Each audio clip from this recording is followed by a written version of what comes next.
안녕하십니까?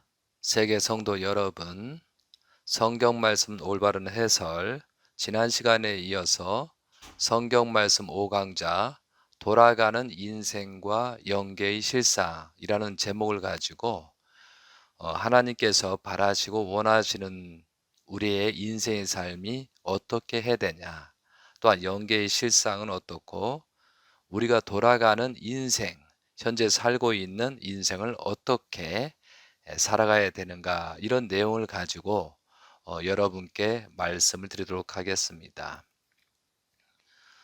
성경 말씀들을 분석하고 그 핵심적인 내용들을 말씀드리고 있습니다.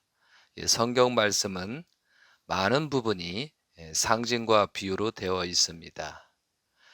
이러한 내용들을 풀어서 핵심적인 내용을 말씀드리고자 합니다. 이 시간에 말씀은 제목대로 돌아가는 인생과 영계의 실상이라는 제목을 가지고 부분적으로 중요한 부분을 말씀드리도록 하겠습니다.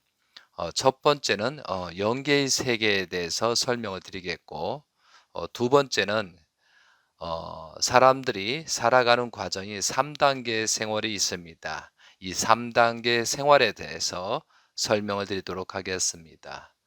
그리고 세 번째는 육신 생활, 지상 생활에서 사용하는 중요성에 대해 설명을 드리고, 또한 육신 생활을 하면서 어떻게 살아야 되냐, 이런 것을 중점적으로 설명을 드리도록 하겠습니다. 그리고 네 번째로 우리가 마음과 몸이 있듯이 마음에 해당하는 영인체의 중요성, 영인체를 어떻게 성장시켜야 되는가, 이 내용에 대해서 네 번째로 설명을 드리고요. 또한 다섯 번째로는 육신과 영인체의 구조 및 상대적 관계에 대해서 말씀드리도록 하겠습니다. 우선 성경 말씀을 펴시기 바랍니다. 창세기입니다. 창세기 1장 27절입니다. 창세기 1장 27절, 하나님의 자기 형상 곧 하나님의 형상대로 사람을 창조하시되 남자와 여자를 창조하시고, 하나님이 그들에게 복을 주시며 하나님이 그들에게 이르시되 생육하고 번성하여 땅에 충만하라, 땅을 정복하라, 바다와 물고기와 하늘의 새와 땅의 움직이는 모든 생물을 다스리라 하시라 하셨습니다. 이 말씀은 땅을 정복하라, 하나님은 인간을 자녀로 창조하시고 만물 세계를 다스리라고 주관권을 주셨으며, 또한 천사까지도 주관하도록 하셨습니다. 하나님의 창조 목적은 하나님을 중심 삼고 사이기대를 이루어 생육하고 번성하고 만물을 주관하라고 하셨습니다. 이것이 3대 축복을 말하는 것이고, 우리들은 이 3대 축복을 주신 것을 실현하는 것이 인간의 책임 분담이라고 보겠습니다. 생육은 인간이 하나님의 성품 곧 신성을 지니는 것입니다. 하나님과 일체를 이루고 하나님의 성전이 되고 또 하나님과 같이 온전하게 되는 것을 말하는 것입니다. 하나님은 아담과 하와에게 그렇게 신성을 지닌 다음 부부를 이루어 땅에 충만하도록 자손을 번식하라고 하셨습니다. 또 땅의 모든 생물을 다스리라고 하신 것입니다. 그리고 창세기 1장에서는 전체적인 하나님의 창조의 과정이 나옵니다. 그리고 창세기 2장에서는 가장 중요시되는 하나님의 아들, 딸로서 지음받았던 인간을 어떻게 창조했는가, 이런 내용들이 2장이 기록되어 있습니다. 그 중에서 중요한 부분을 살펴보도록 하겠습니다. 여러분, 창세기 2장 7절을 펴주시기 바랍니다. 인간을 어떻게 창조했는가가 정확하게 기록이 되어 있습니다. 이 부분을 설명을 드리도록 하겠습니다. 창세기 2장 7절, 여호와 하나님이 땅의 흙으로 사람을 지으시고 생기를 그 코에 불어 넣으시어 사람이 생년이 되니라 라고 되어 있습니다. 여기에는 저 두 가지 사람이 있습니다. 여기서 사람을 지으시는 과정을 설명하고 있습니다. 동물도 흙으로 지으셨고 사람도 흙으로 지으셨습니다. 사람이 동물과 다른 이유는 하나님의 영이 사람 속에 들어갔기 때문입니다. 하나님의 창조 과정에서 사람을 지으실 때 땅의 흙으로 사람을 지으시고의 말씀처럼 생육하고 번성만 하는 단계의 사람을 먼저 지으셨으며 마지막 최종 단계에서는 사람에게 생기, 혼, 어떻게 보면 씨를 그 코에 불어 넣으시니 사람이 생명이 되니라의 말씀처럼 하나님의 생기를 넣은 사람을 창조하셨다는 것입니다. 다시 설명드리면은 고린도전서 15장 44절을 보시게 되면 육의 몸이 있는즉 또 영의 몸도 있느니라라는 말씀처럼 흙으로 지으신 사람은 생육 번성만 하는 단계의 사람을 말하며 최종적인 단계의 사람을 아담과 하와처럼 생기가 있는 하나님의 사람을 말합니다. 즉 하나님으로부터 생기 혼의 인침을 받은 사람이 첫사람을 말하는 것입니다. 그래서 생기를 코에 불어 넣으셨다는 말은 하나님이 인간에게 영인죄를 주셨다는 뜻입니다. 하나님은 사람에게 생육이라는 책임 분담을 주셨습니다. 그것은 지상 생활을 하면서 영인체를 성장시키라는 것입니다. 사람이 지상에서 살아가는 인생의 목적이 되기도 하는 것입니다. 그래서 좀 전에 서두에 말씀드린 것처럼 영계의 세계에 대해서 말씀을 드리도록 하겠습니다. 무형세계는 볼 수 없기 때문에 대단히 궁금한 세계입니다. 사람들은 무형세계의 존재 여부를 놓고 논쟁을 벌이기도 합니다. 그러나 무형세계는 분명히 존재합니다. 그래서 무형실체 세계라고 한 것입니다. 무형실체 세계를 놓고 무형세계라고도 하거나 천상세계 또는 영계라고 하는 등 저마다 달리 표현하지만 그것들은 모두 같은 말입니다. 마찬가지로 유형실체 세계를 놓고도 유형세계, 지상세계 또는 육계로 저마다 달리 표현하고 있는 것입니다. 흔히 영계는 죽어서 가는 세계, 즉 사후의 세계라고 말합니다.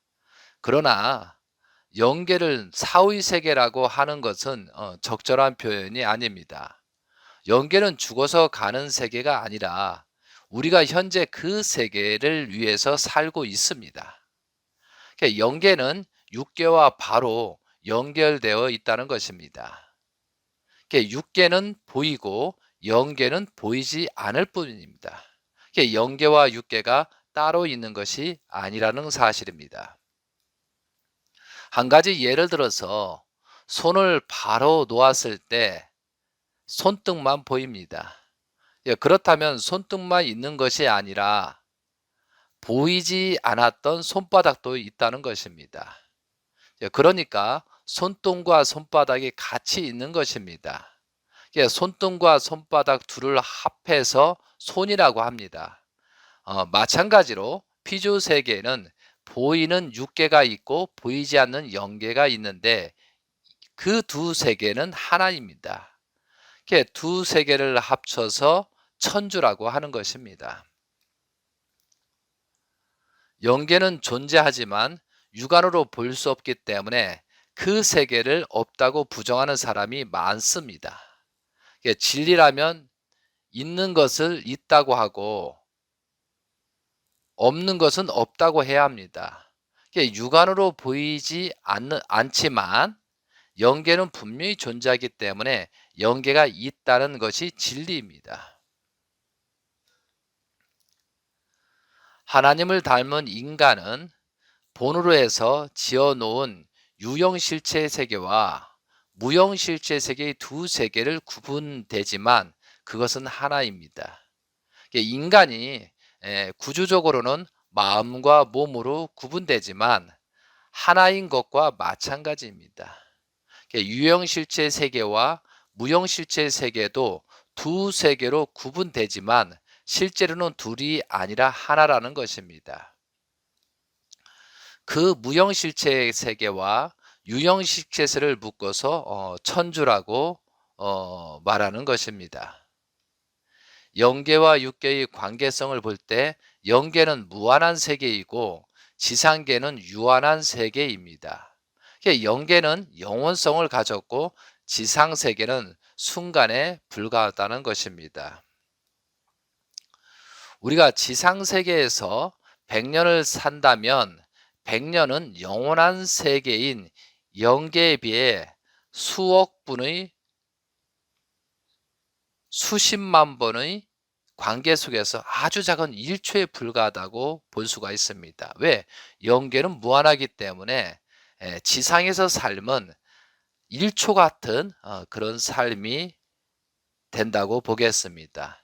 영계는 시간과 공간을 초월하고 영계는 시간과 공간의 제약을 받지 않습니다. 그러나 육계에서는 시간과 공간의 제약을 받기 때문에 사람이 몸을 떠나면 영계의 생활을 하게끔 하나님께서 그렇게 만들어 주신 축복이다 이거죠. 그래서 원인의 세계는 시공이 없습니다. 그런데 결과의 세계는 그것이 실체로 전개되어 나왔기 때문에 시간과 공간성을 가지고 있습니다. 그래서 유행실체 세계는 한계가 있고 시간과 공간의 제약을 받습니다. 그런데 주체인 무형실체 세계에는 한계가 없습니다. 거기는 무한하고 영원하고 시간과 공간을 초월하는 곳이라는 것입니다. 하나님께서 그렇게 창조하셨다는 것입니다. 하나님이 무형의 실체로 계시고 기뻐하시기 위해서 모든 존재를 지었습니다. 실체를 가진 하나님이시지만 무형의 실체로 계시기 때문에 그 대상으로 유형의 실체를 지었습니다.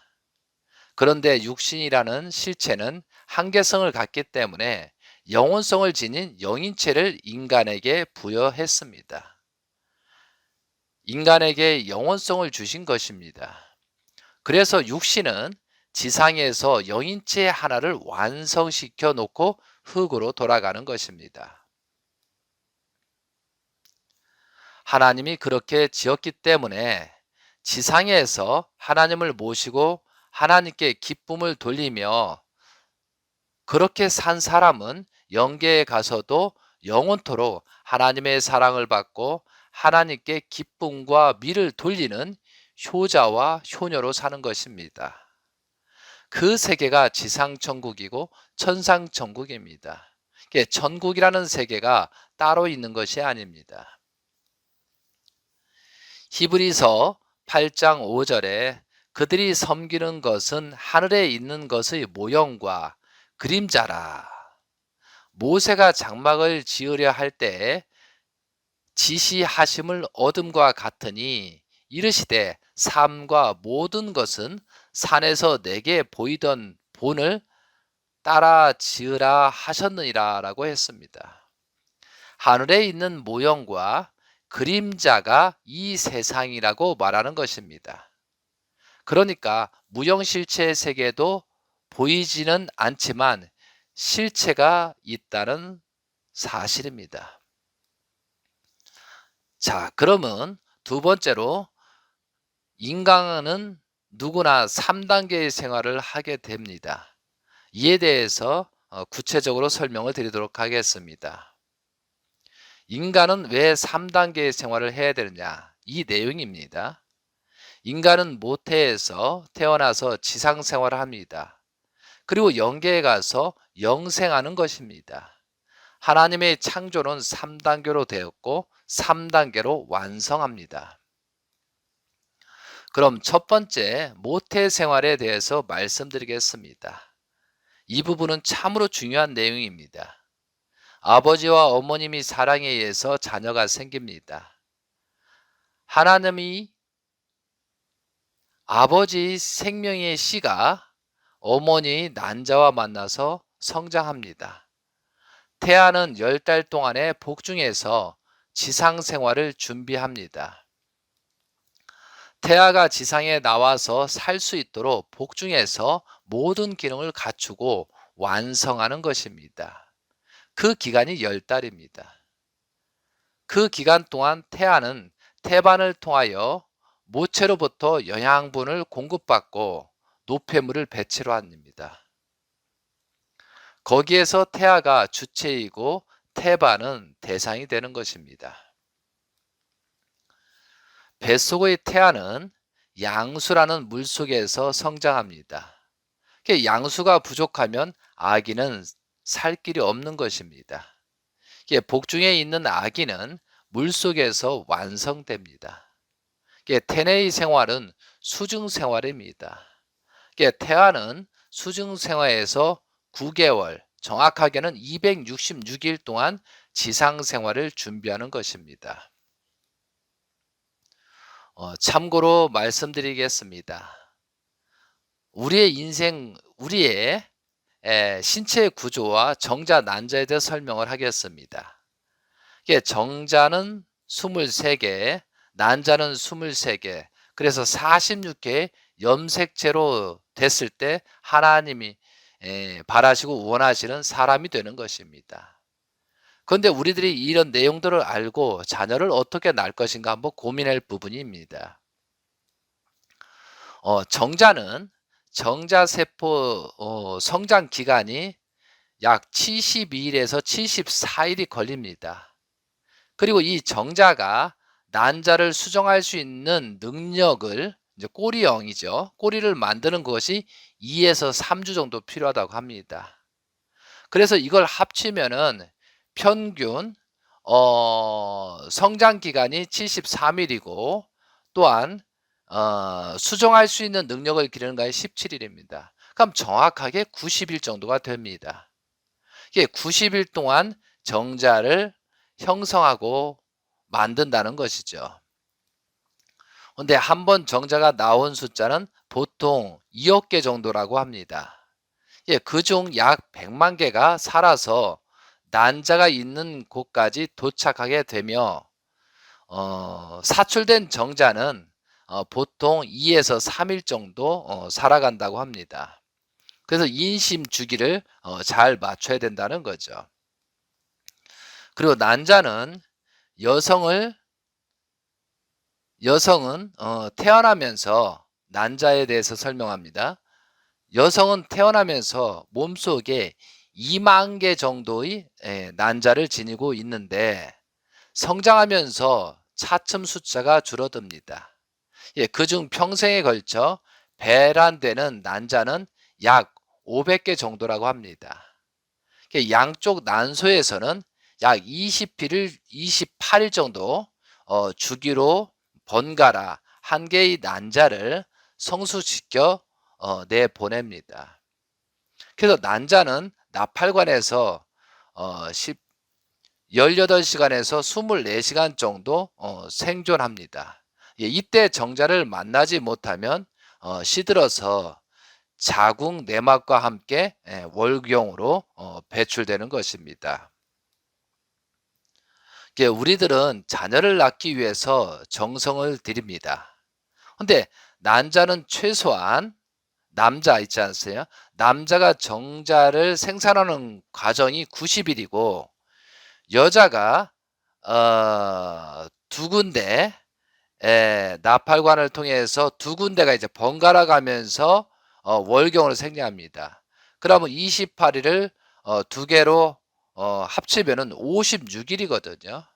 그러면 보통 여자는 며칠이 걸리느냐?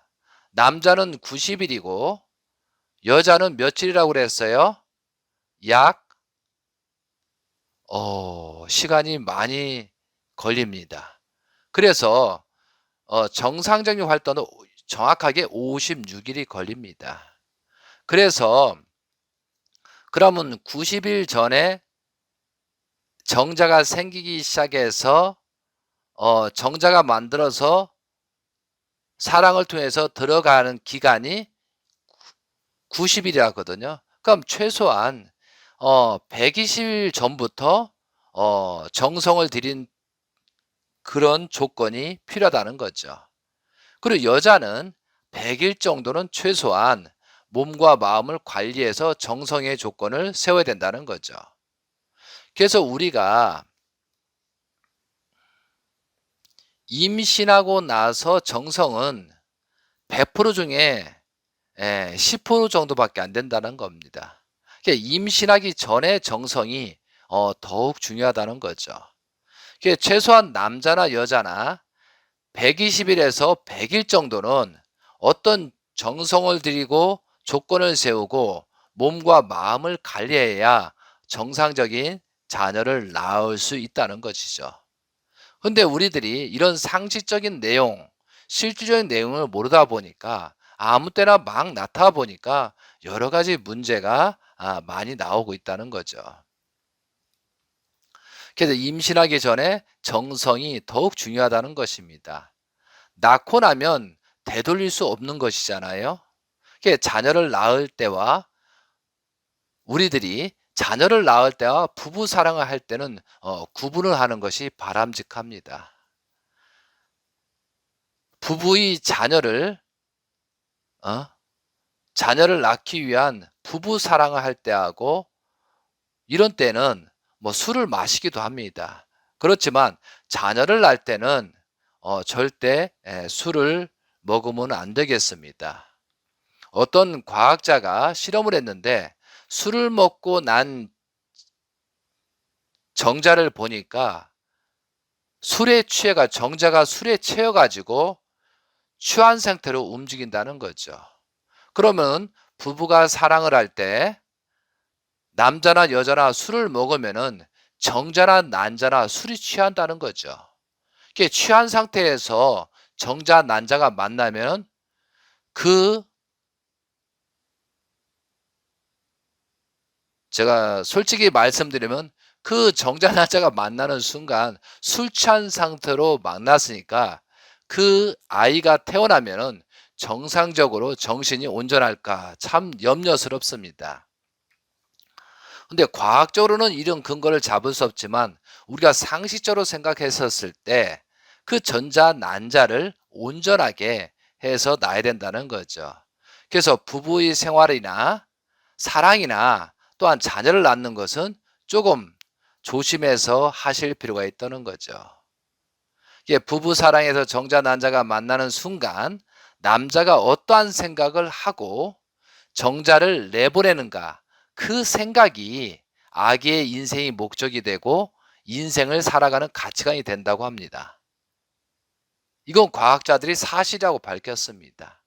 그러니까 남자, 연자가 자녀를 낳고서 그 사랑하는 순간 그 정자가 나갈 때 난자가 결합할 때 그 순간에 부부가 어떤 마음으로 그 정자, 난자를 만나게 했느냐 요 가치관이 평생 지상생활하면서 그 아이가 갖고 있는 가치관이 된다는 거죠. 이렇게 생각하면 굉장히 중요하지 않습니까? 그래서 다시 말씀드리자면 섹스라는 개념으로 쾌락을 목적으로 자녀를 낳게 되면 자녀가 쾌락적으로 빠질 수가 있다는 거죠. 그래서 젊은 사람들은 이 말씀을 듣고 정말 이 부분에 대해서 여러 가지 말씀들 이것을 정확하게 종합해서 나는 어떤 자녀로 키울 것이냐, 어떻게 자녀를 생산할 것이고 이세를 만들 것이냐 신중하시기 바랍니다.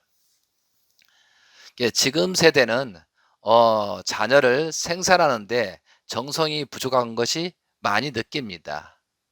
사랑도 없이 생각도 없이 자녀들을 낳다 보니 성격이 이상한 자녀들이 많이 나오고 있다는 것입니다.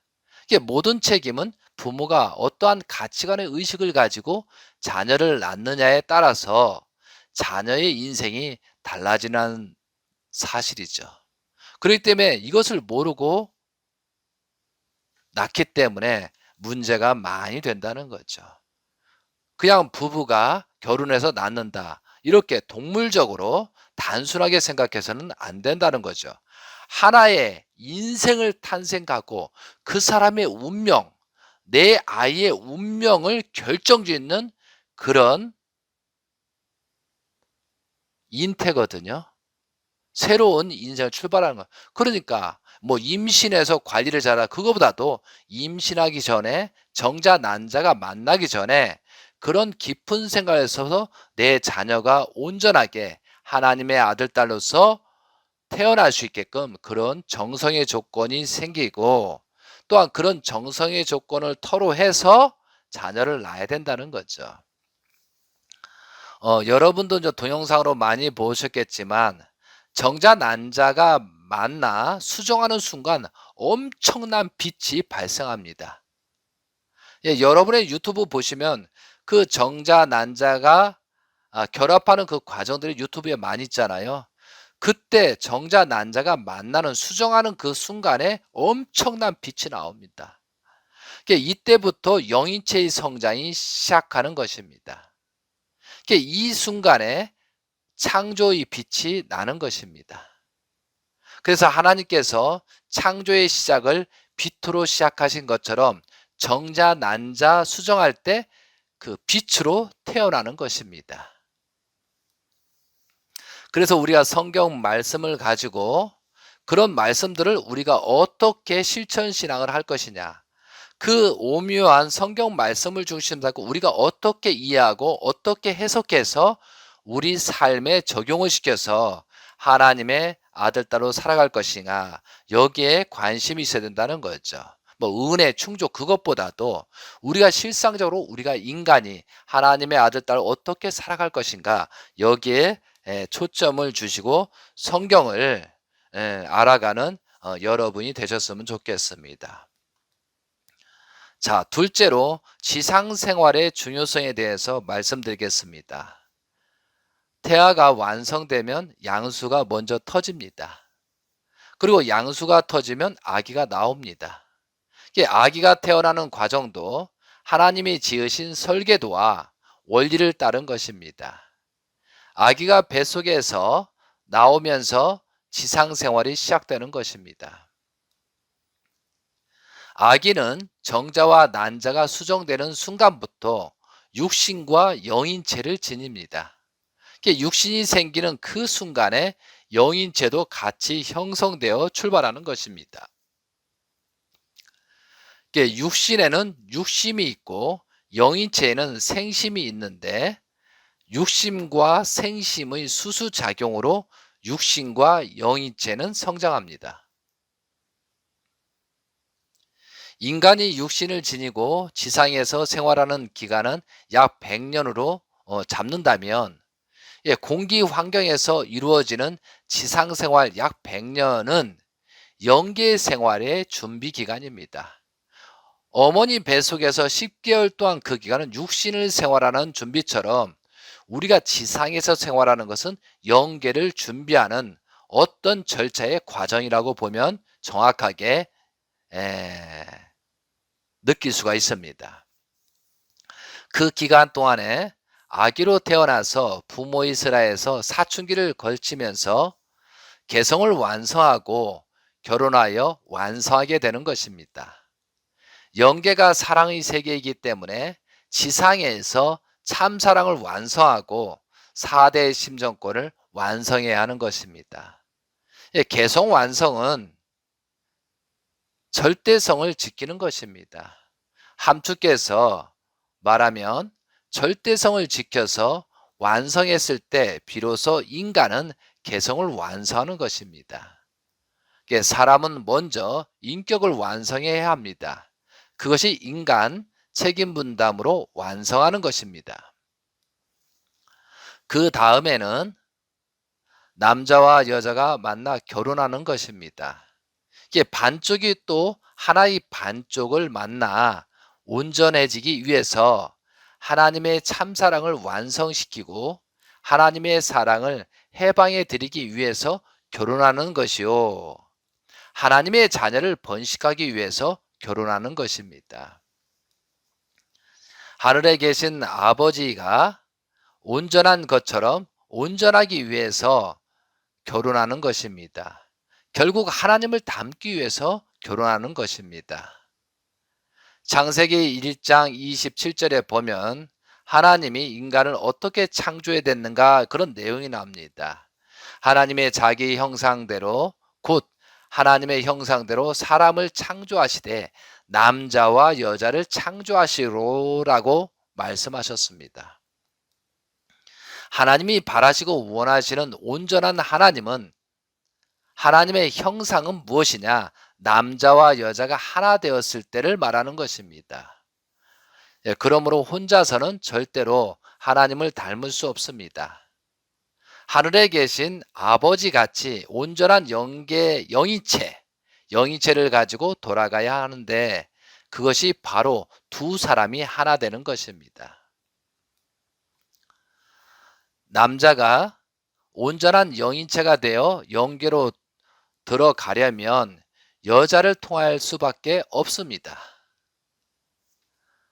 여자도 마찬가지입니다. 하나님의 안의 양성과 음성 그리고 성상과 형상이 통일체를 이루고 있는 것처럼 하나님으로부터 분립되어 나온 남자와 여자도 하나님 안으로 들어갈 때에는 부부가 되어 통일체를 이루어야 하는 것입니다. 그렇게 되지 않으면 사람은 천국에 하나님과 함께 살 수 없습니다. 그래서 결혼하는 것입니다. 본연의 가치를 놓고 볼 때 결혼은 자기를 위해서 하는 것이 아닙니다. 상대를 완성시키기 위해서 하는 것입니다. 상대가 완성되면 자기도 완성된다는 말입니다.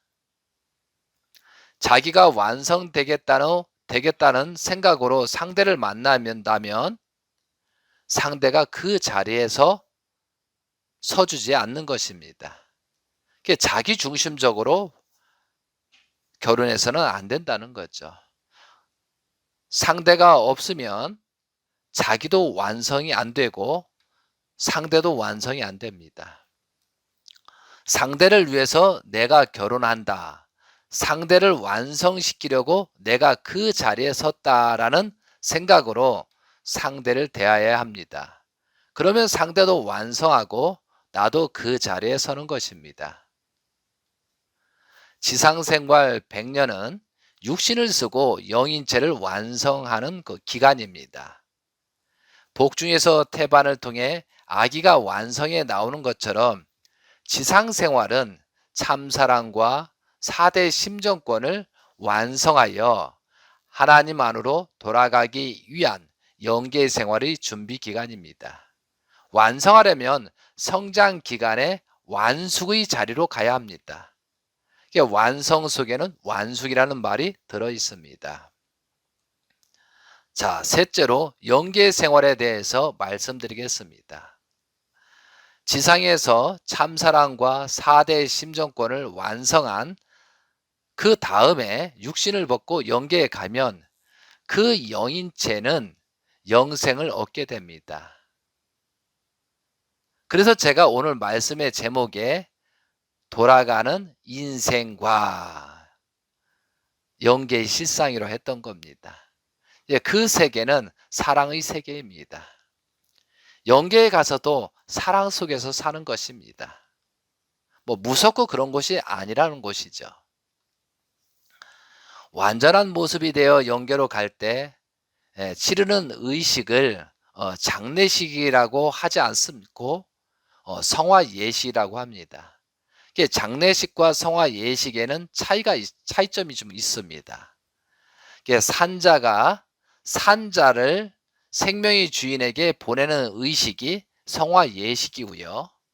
죽은 자가 죽은 자를 사망의 주인에게 보내는 의식이 장례식입니다. 그래서 우리는 전부 다 성화 예식을 통해서 영계로 가야 된다는 것이죠. 사람은 양수 속과 공기 속의 삶을 마치고 완성한 모습으로 영계에 가면 사랑 가운데서 살게 됩니다.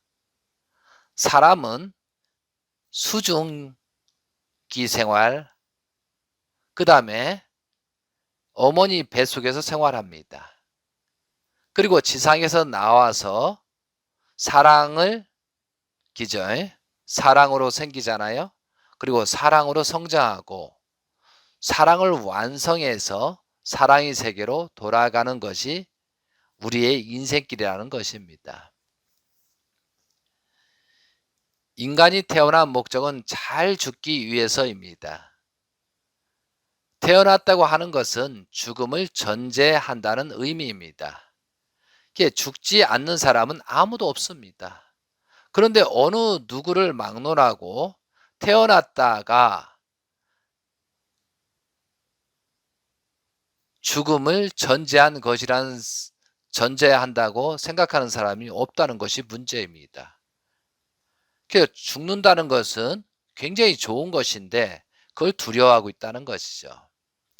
그래서 우리가 살아가면서 잘 살겠다고 노력하는 사람은 많지만 잘 죽겠다고 생각하는 사람은 별로 없습니다. 이 세상에서 제일 행복한 사람은 잘 죽을 수 있는 자리를 택해놓고 살아가는 사람입니다. 어떤 자리에서 죽을 것인가 하는 것이 중요합니다. 자기 인생을 잘 살다가도 끝맺음을 잘못하면 비참한 최후를 맞게 됩니다. 시작이 중요하지만 끝맺음과 결과도 중요합니다. 그래서 지상의 생활은 시작과 가정과 끝이 똑같아야 합니다. 그 목적은 하나님을 향해서 하나님의 영원한 세계를 위해서 가는 것입니다. 그러면은 육신 생활의 중요성에 대해서 말씀드리겠습니다. 육신을 지니고 영인체의 성장을 완성해야 합니다. 완성은 3단계로 이루어집니다. 반드시 육신이 있어야 영인체가 생기고 영인체가 성장하고 완성합니다. 육신이 없으면 안 됩니다. 지상생활을 통해서 4대 심정권을 완성해야 합니다. 참사랑을 채우라고 참사랑을 완성하기 위해서 지상생활이 필요한 것입니다. 인간이 지상에 살면서 죄를 지었다면 반드시 지상에서 속죄하고 돌아가야 합니다. 속죄할 때는 탕감 조건을 세워야 죄가 청산되는데 영계에서는 탕감법이 적용되지 않습니다. 그래서 지상에서만 속죄할 수 있습니다. 육신 쓰고 죄를 지은 사람이 그 죄를 다 벗지 못하고 영계에 가면 영계에서 죄를 벗을 길이 없습니다. 그렇기 때문에 지상의 재림에서 육신을 지닌 인간을 통해서 그 죄의 탕감 조건을 세우지 않으면 안 된다는 것입니다. 그럼 그렇게 지상에 내려오려 하면은 2000년이 걸릴지도 모릅니다. 수십만 년이 걸릴 수도 없습니다. 영계에서 그 정도로 고통을 당하기 전에 지상에서 단 1분이라도 소중히 여기면서 바르게 살아야 합니다. 그것은 영원한 기쁨과 행복을 얻기 위해서입니다. 인간의 영인체는 육신을 지니고 있을 때만 성장한다고 말씀드렸습니다. 그리고 육신 속에서 완성한다고 되어 있습니다. 만약 영인체가 완성되지 않았는데 육신을 잃었다면 그 영인체는 지상의 후손이라든가 자기의 성품과 소질이 맞는 사람의 육신을 빌려 그 영인체와 함께 성장하고 완성해야 하는 그런 과정이 있습니다. 그렇기 때문에 지상에서 육신을 지닌 시간이 대단히 귀중합니다. 육신을 지니고 모든 것을 느끼고 체휼하고 완성하고 나서 영계로 가도록 되어 있는 것이 원래 하나님이 구상하신 인간 창조의 설계도입니다. 그래서 그 육신을 담배를 피거나 술을 먹거나 마약을 먹거나 독주사를 맞거나 이렇게 함부로 해서는 안 된다는 거죠. 육신을 통해서 영인체가 성장되기 때문에 몸을 관리를 잘 해야 된다는 거죠. 그래서 무엇을 먹고 무엇을 마시고 무엇을 즐기고 그것보다도 하나님께서 바라시고 원하시는 그런 온전한 몸을 가꾸어 나가야 될 것이 인간의 책임이라는 거죠. 육신 생활은 영인체를 탄생시키고 영인체를 번식시킵니다. 육신이 없으면 영인체인 반드시 번식이 없습니다. 그래서 영인체에 지극히 필요한 것이 육신입니다. 영인체를 성장시켜야 할 육신인데도 불구하고 육신을 소홀히 여기기 때문에 생활 자체를 소홀히 하게 되고 우리가 그냥 막 살게 되는 것입니다. 지상 생활은 영계를 결정합니다. 지상 생활을 어떻게 살았느냐에 따라서 영계 생활이 결정되는 것입니다. 자기 마음대로 살다가 죽을 때가 되어서 회개하고 가겠다고 하면 이미 늦습니다. 열매가 상처를 입고 쭉정이가 되었다는 말입니다. 지상에서 절대 잘못되지 않게 살고 영계로 돌아가야 합니다.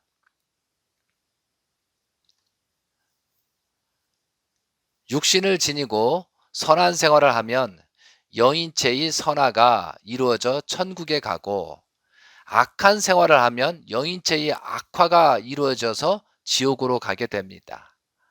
선한 사람은 하나님의 주관권으로 가고 악한 사람은 사탄 주관권으로 가는 것입니다.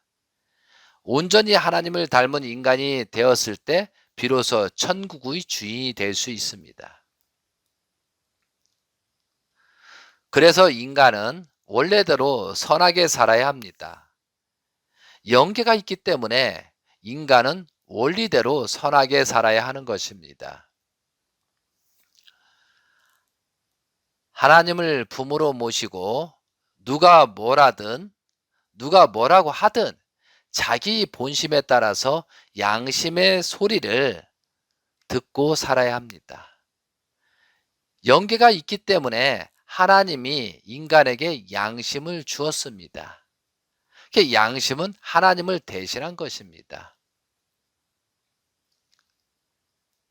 양심을 통해서 들어갈 수 있는 터전이 본심입니다. 본심은 성상적인 분야의 깊숙한 곳에 있습니다. 양심을 통해서 본심을 성숙하게 만드는 것입니다.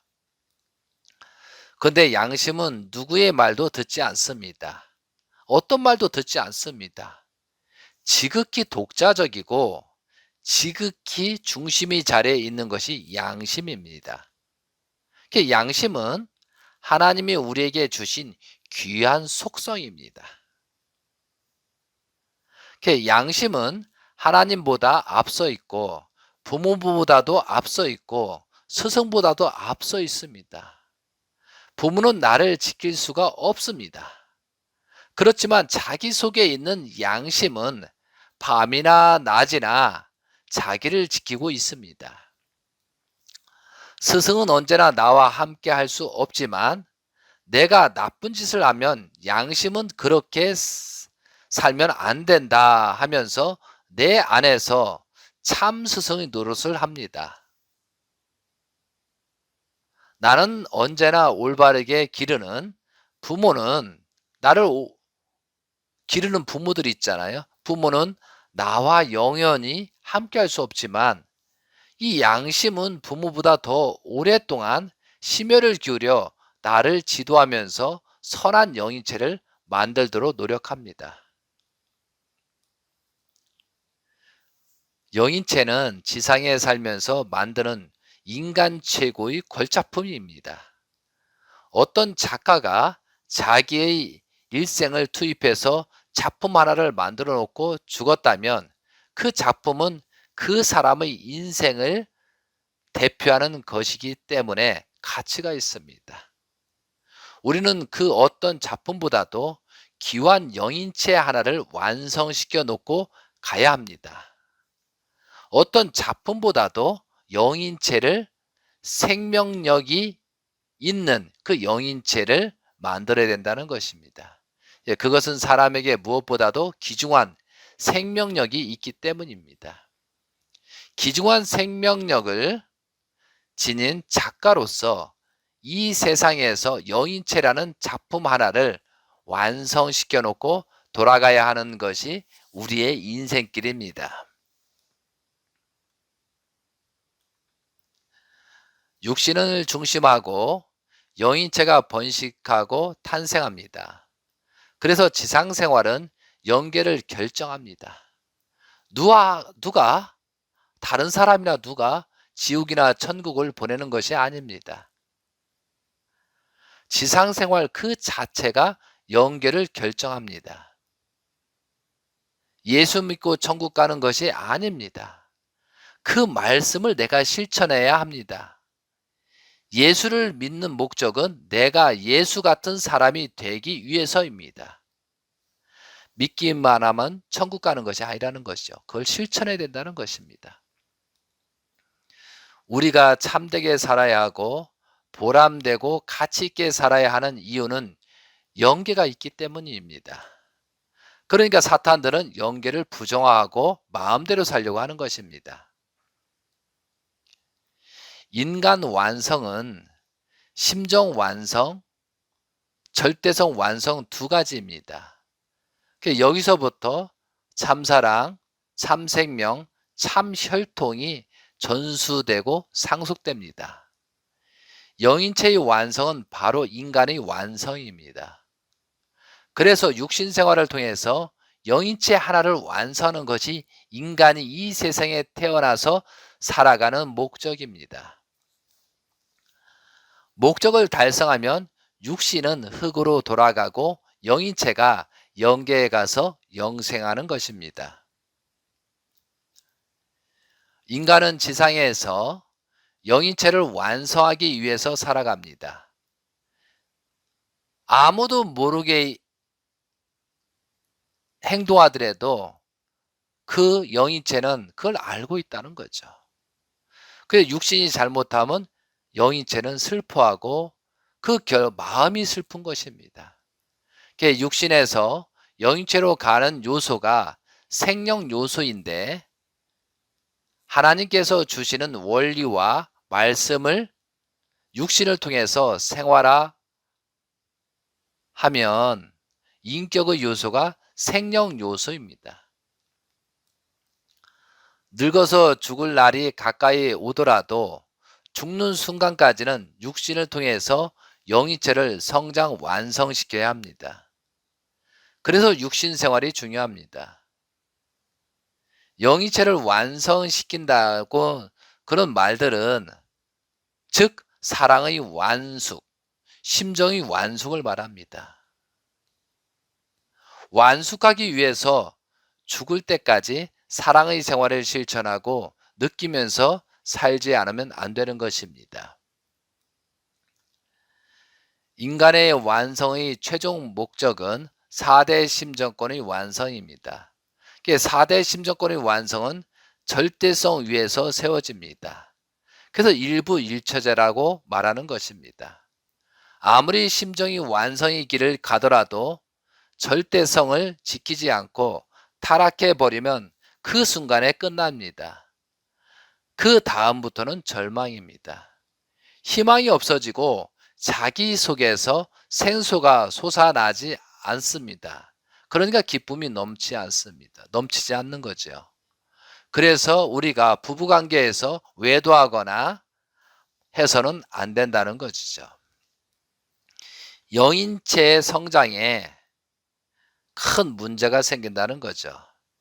자, 그러면은 다음은 영인체의 중요성에 대해서 말씀드리겠습니다. 영인체는 영계의 주인입니다.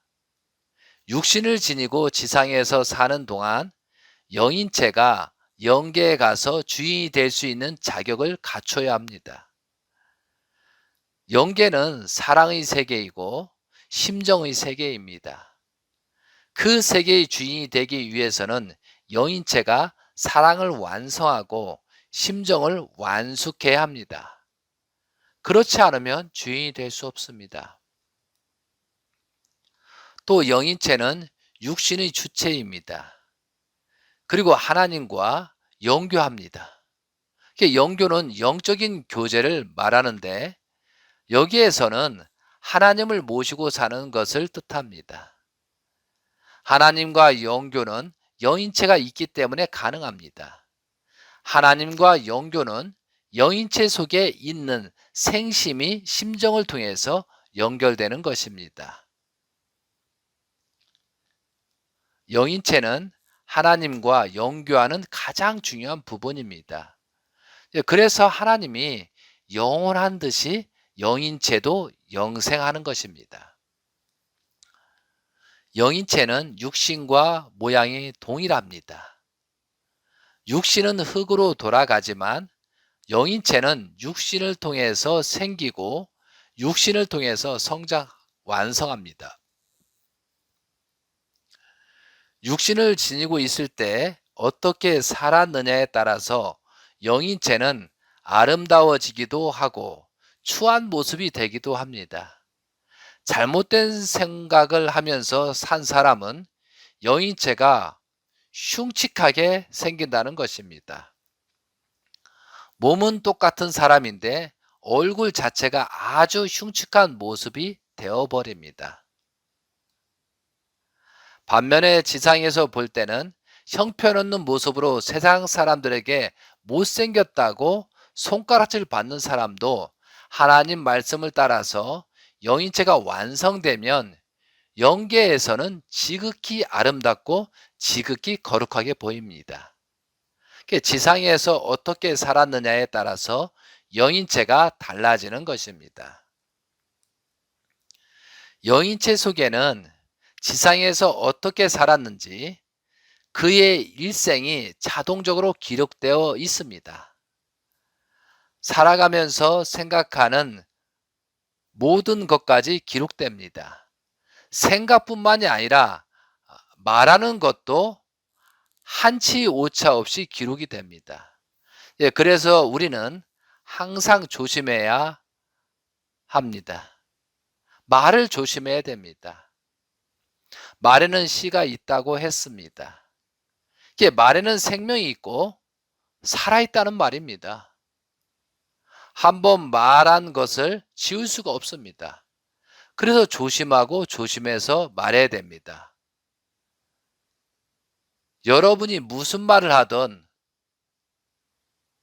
모든 내용들이 기록되고 있다는 사실입니다. 그래서 무엇을 먹는 것보다도 말 한마디가 사람을 죽이고 살리기도 합니다. 그 말을 잘못해서 우리가 성경 말씀이나 그런 내용들을 해석을 잘못해서 그 사람이 잘못된 길을 갈 때는 그 말한 사람이 책임이 져야 되는 거잖아요. 그래서 성경 말씀을 전달하거나 그런 말씀을 자기 생각으로 하는 것이 아니고 정말 심령과 정성과 그런 기대 속에서 100% 이 말이 나가도 돼도 다른 사람이 전달해도 문제가 없다고 생각할 때 말을 하고 방송을 하든가 메시지를 보내야 된다는 거죠. 그러니까 어느 성경 말씀에 목자들이 전부 다 영계에 가면 입만 물에 동동 뜬다고 하는 것입니다. 자기를 위하고 돈을 위하고 명예를 위하고 권력을 위해서 말을 하는 사람들은 그렇게 된다는 것이죠. 특히 성직자나 지도자는 말을 잘해야 된다는 거죠. 정말 이건 없이 하나님의 마음과 하나님의 성품과 하나님의 그런 아들, 딸로 살아갔다는 그 기준으로서 말씀을 전달해야 된다는 것이죠. 한 가지 예를 영계는 다 기록이 된다는 것이죠. 그런데 현재 많은 곳에서 그 기록이 남고 있습니다. 경기장을 보면요. 과거에는 각종 경기에서 선수들이 조그만 오차를 놓고 심판과 싸우기도 했습니다. 근데 요즘에는 싸울 필요가 없습니다. 녹화 기록이나 영상 기록이 발달했기 때문입니다. 카메라가 동원되어서요, 입체적으로 촬영합니다. 한 방향이 아니라 전후, 좌우, 상하로 촬영을 합니다. 그것을 분석하면 금방 판정이 납니다. 여러분 축구나 모든 경기나 그런 거 보면 아시잖아요.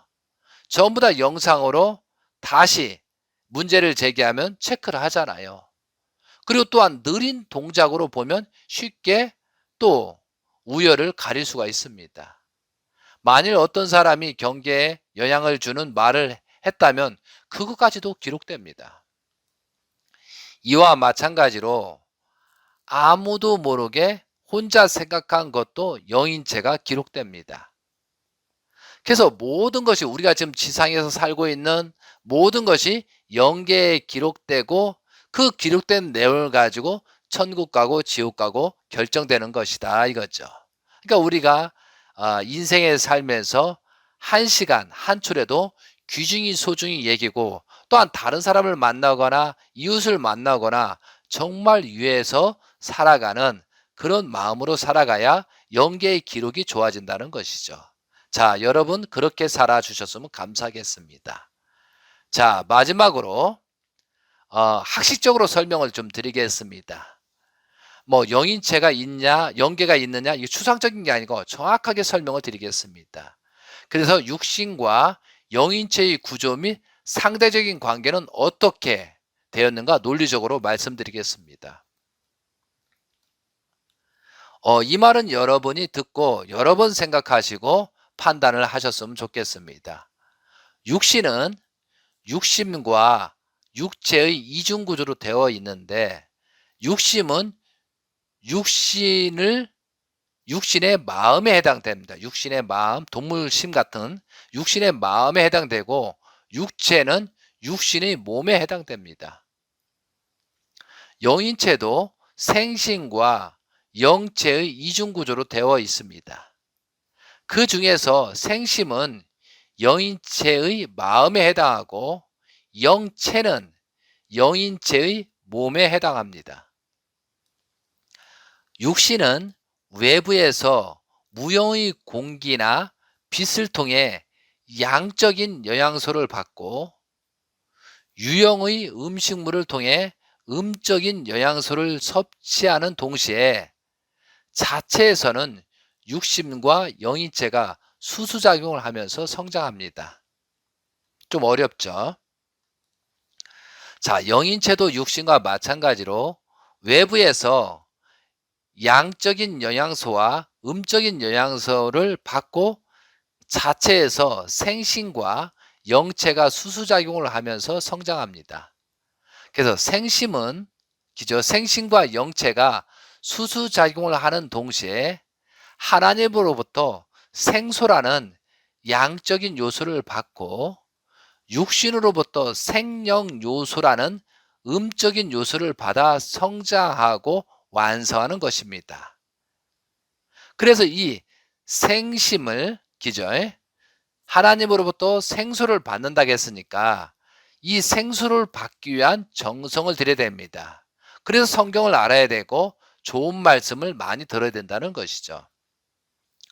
생소는 원리와 사랑이고, 생명 요소는 육신이 조성한 생명의 힘, 곧 원리를 생활화한 인격입니다.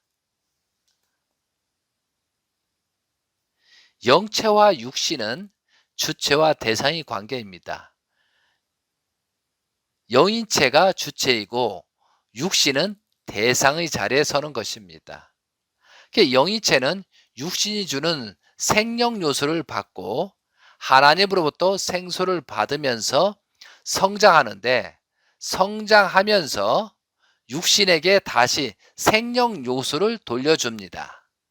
생명 요소는 육신이 통해 인격을 생활화하도록 하는 말씀입니다.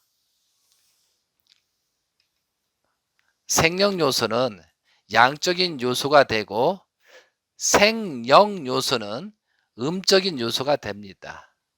영인체와 육신이 생명 요소와 생명 요소를 주고받으면서 인간은 육신을 쓰고 영인체를 성장시키는 것입니다.